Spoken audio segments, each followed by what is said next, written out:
from Momstown. You use it every single day, and you may not even realize how valuable it is to you.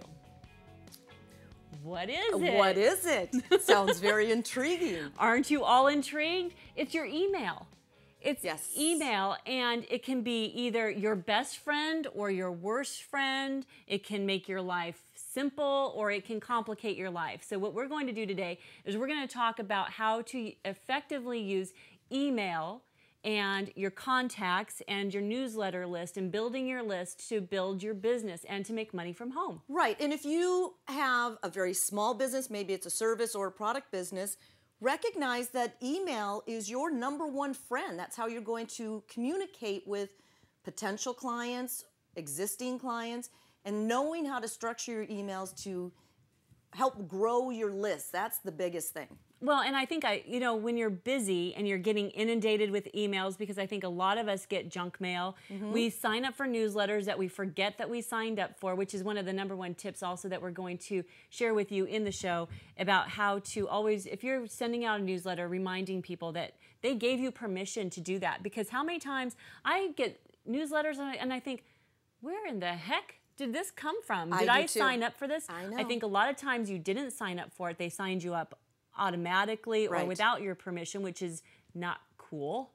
And you know what? This spam law came into effect a long time ago. And it's a law. It is a law. And yes, it is. I think it may have been 7 years ago. I think that's when we started hearing about the spam and that you have to double opt in and all that kind of thing. But back then it was really emphasis on the law, but now you'll really alienate your people from you. Right. I mean, it makes me annoyed when people take for granted that they can just add my name, because I'll just start getting these emails. How'd this happen? But you sign up for it in stores and, like when you're filling out information, so you forget. And then sometimes if you don't read the small print when you're putting your email address down on things, those people will sometimes put in there that they can sell your information. So it will be sometimes in the small print. With their partners. With their partners. They will share your information with partners or whoever. So you just got to be really careful about who you give your email to. But then also when you have an email database and you're building a business, you have to be just as equally careful with how you treat that list. Well, and also be sensitive to how often you send out your newsletter. It has to go with your people. Like, like I have a friend who sends out a marketing email once a month. And I told her, I think you could handle sending it out twice a month. I don't think that would be Well, and then we get, there are people who send out emails every single day. And multiple times. But if you're going to do that, I think it's really important that you send it at the same time every day. Because then people get used to it. Like I get the San Diego Business Journal, but I get it every day at 4 o'clock. Right. So that's great because I expect that. And I can unsubscribe at any time if I choose not to get it. So you always have to have that. But let's take a look at what's coming up on the show today, because we have a lot of great tips for you. The golden business tip in relation to email. We'll tell you what that is. And how to biz mail. That's a new phrase. And profitable newsletters, because there are people that make their money just on newsletters. It can be as simple as that. Don't even need the full-on website.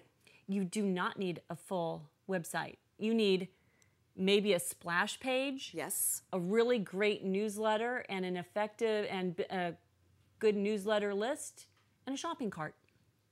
And a good service or product with helpful content. A good product or service is really probably #1. Well, actually, if you can invent the next pet rock. Oh, and those silly bands. Have you seen those silly bands? No. Oh my gosh.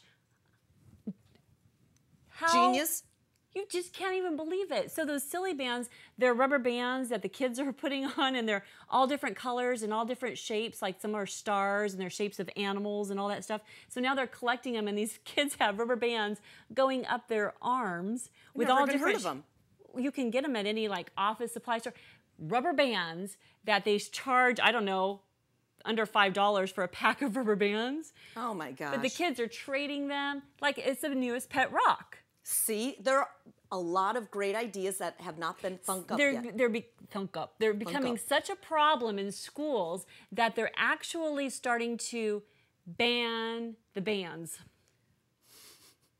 Ban the band. It's true, because they're trading them. The kids are like, they're obsessed with them. Well, I know there was some other little animal thing in these really funny shapes that they're about this big, and the girls would go crazy and they would collect them and they would trade them. Like, so there are a lot of great ideas out there. Use your head.